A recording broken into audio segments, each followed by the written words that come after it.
Bonjour tout le monde. Ah non, je ne vous ai pas oublié, mais j'ai eu beaucoup de préparation pour les marchés de Noël avec l'association. Donc voilà, aujourd'hui je viens vous présenter le grand porte-bloc-notes que l'on a fait ensemble, mais fini. J'espère que vous aurez réussi à le faire vous aussi. Attendez, voilà. Voilà. Donc la couverture, la tranche et le dos.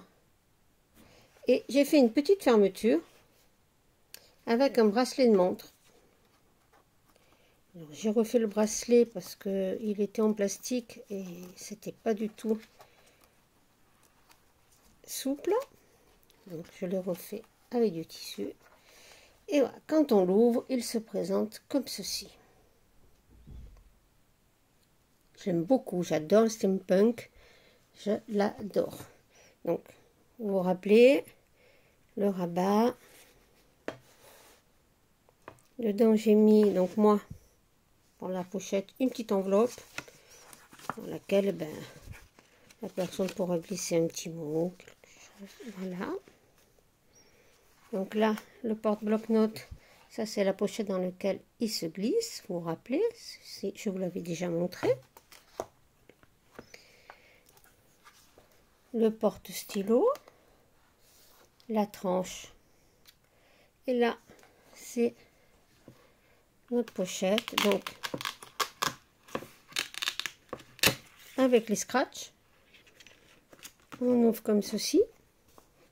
Ils sont belles ces horloges, hein. Là, toujours notre pochette. Et ici, nos soufflets pour ranger tous nos papiers. Voilà. Donc là, c'était juste pour vous le présenter fini. Je vous avais promis de vous le montrer. Voilà. Voilà pour celui-ci. Et comme quand j'avais préparé le tuto, je mettais... la vidéo n'avait pas marché. Donc j'avais dû refaire une couverture. Donc j'en ai fait un deuxième. Et là, je vais vous montrer. Donc je vous montre la tranche.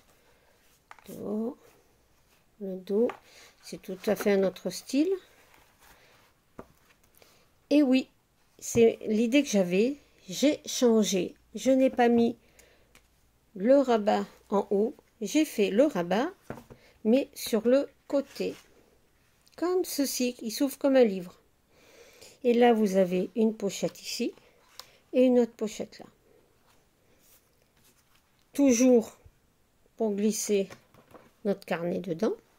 Alors, pour faire ceci, je vous donne les mesures. Il n'y a rien de très compliqué. Vous prenez un papier cartonné de 19 cm sur 21. 19 sur 21.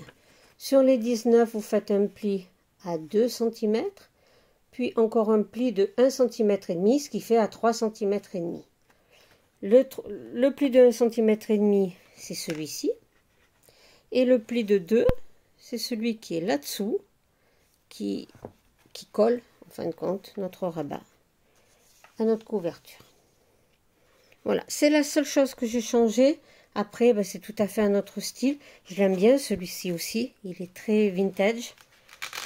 Toujours les fermetures à scratch. C'est moins onéreux que les aimants, pardon. Donc là, notre petite pochette ici. Et là, notre pochette à souffler. Voilà. Ces deux-là seront en vente donc sur le stand pour l'association demain à Lac. Voici. Donc juste le petit changement, c'est le rabat. Ça faisait un petit moment que j'avais envie de faire avec un rabat dans ce sens-là. Parce que je trouve que c'est plus pratique quand on écrit. Parce que si on n'a pas beaucoup de place, le rabat en l'air prend énormément de place. Et bien voilà, je vous souhaite une bonne soirée et vous dis à très bientôt. Au revoir.